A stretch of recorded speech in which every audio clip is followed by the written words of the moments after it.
during the Obasanjo administration, in which both His Excellency, the former Vice President, and my humble self were a part of. And it is true that in those cases the governors were suspended. These suspensions were challenged in the courts, and in 2006, the Supreme Court of Nigeria gave a judgment clearly stating that even though by then Daria had been restored to office, but lashed the Obasanjo administration and said that under no circumstances will the emergency provisions in Section 305 be used to remove any elected official. That is the law. The Supreme Court has spoken. No legislation or constitutional amendment has changed that. So that is the law. No one, no person or authority can remove an elected official, whether governor, deputy governor, or member of the legislature, without going through the due process of law. In the case of governor, by impeachment, and in the case of legislators, through recall. Those are the only ways you can remove an elected person. You cannot tamper with the mandate of the people under Section 305 of the Constitution. The Supreme Court has spoken, and it's very, very clear. What President Tinubu has done is violently unconstitutional and unlawful.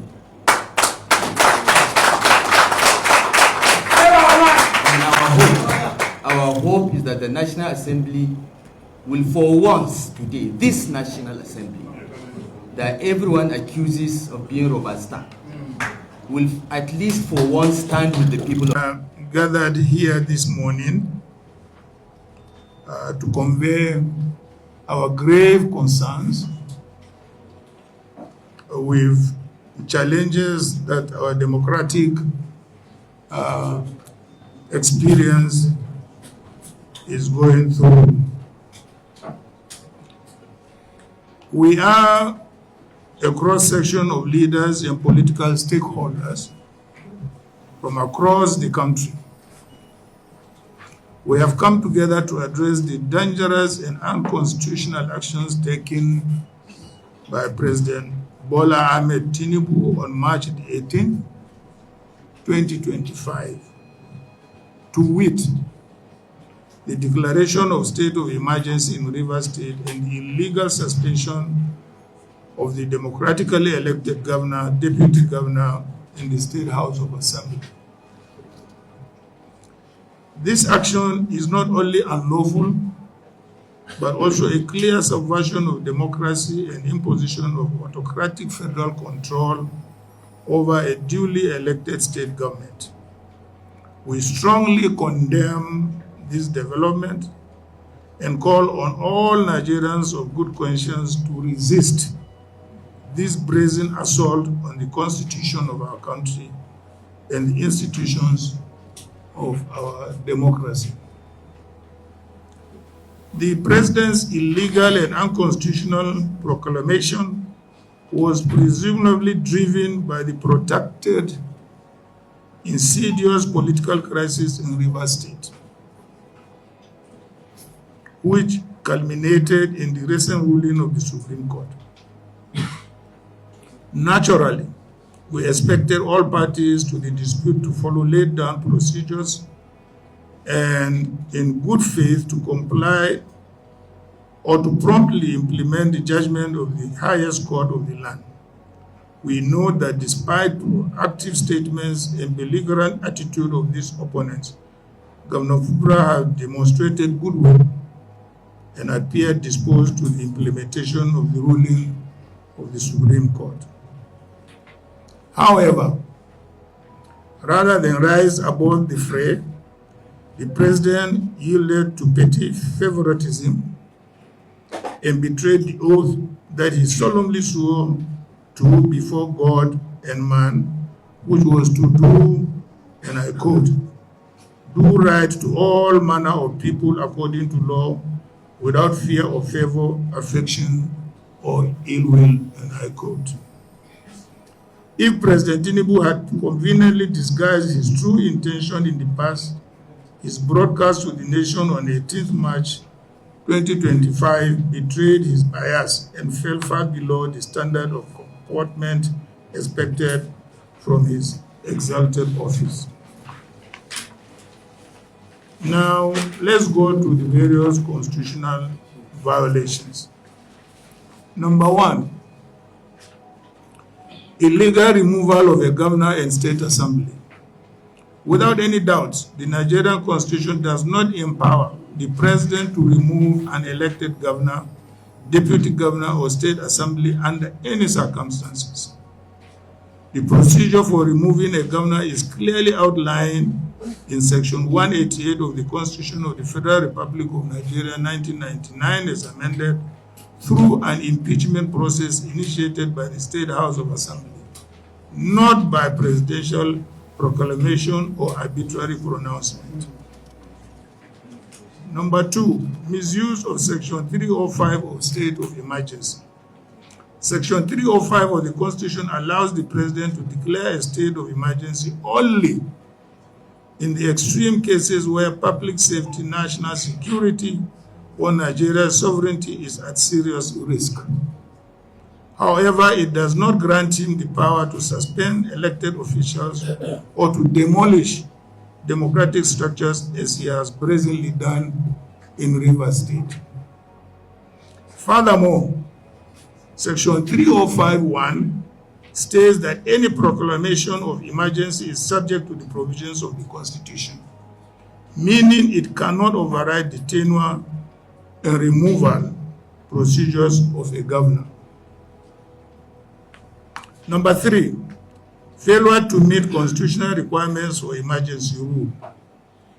The conditions under Section 305(3) for declaring a state of emergency include the following. 1, war or external aggression, breakdown of public order and safety, natural disasters or any other grave emergency threatening Nigeria's corporate existence. None of these conditions exist in the current circumstances in Rivers State. There is no war, no widespread violence, and no breakdown of law and order warranting emergency declaration. Failure to follow due process. Even if an emergency declaration were valid, which it is not, it will still require a 2/3 majority approval of all members of the National Assembly. That is at least 72 senators and 240 members of the House of Representatives. If this approval is not secured, the proclamation must automatically cease to have effect. Number 5, alternative legal avenues were ignored. If the issue was the diversion of the Rivers State House of Assembly, the President could have encouraged the National Assembly to intervene under Section 11 of the Constitution.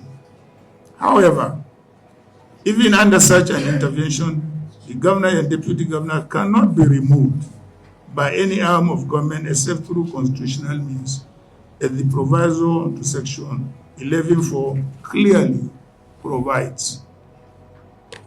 A manufactured crisis for political control. This state of emergency declaration is not about security. It is about power grabbing and control in Rivers State. The disagreements within Rivers State stem from the defection of 27 assembly members from the PDP to the APC, their loss of seats under constitutional provisions, and the subsequent political maneuvering to undermine the governor's mandate. Rather than allowing the law to take its course, the federal government has engineered a crisis to justify this obviously premeditated and brazenly cynical and unconstitutional action. We find the federal government excuse of pipeline vandalism quite untenable and even laughable. The security of national infrastructure falls squarely under the responsibilities of federal security agencies and privately contracted security firms. If this issue had to do with breach of security in whatever form, the question that should naturally be asked: who controls the police, the military, and the DSS, the governor or the president? Now, ladies and gentlemen, our demand and call to action. Number one, immediate reversal.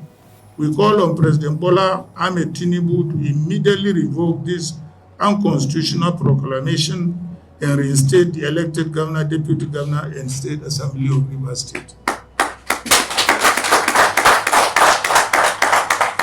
2, National Assembly reduction. We call on patriotic senators and representatives to vote against this illegal action when it comes before them for approval. The National Assembly must stand on the right side of history and not allow itself to be used to legitimize an unconstitutional power grab.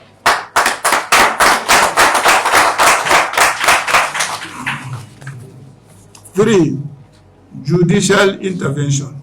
We urge the judiciary to act swiftly in striking down this proclamation, as it sets a dangerous precedent that could be used to arbitrarily remove any governor in the future. I am very happy to read the ruling of a judge in Rivers State which directed a status quo. Number 4, Nigerians must defend democracy. It is not only the responsibility of the opposition to defend democracy. It is the responsibility of all Nigerians, all of you, to defend democracy. Otherwise, there won't be a Nigeria. We call on all civil society organizations, political groups, and Nigerians of good conscience to stand firm in the defense of this democracy that we all have toiled to build. Rivers State is not a conquered territory, and Nigeria is not a dictatorship requiring the replacement of an elected governor with a military administrator.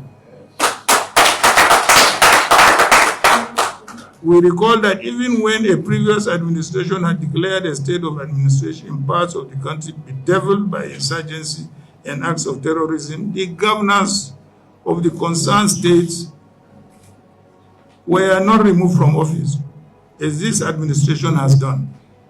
This action by Tinubu, therefore, represents a new law for our country.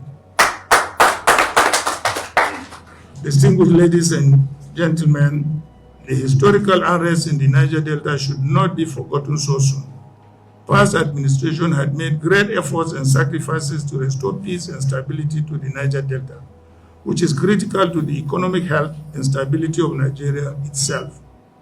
This federal government should not manufacture political crisis that could disrupt the fragile stability and return the country to the past that we have all prayed to leave behind for good.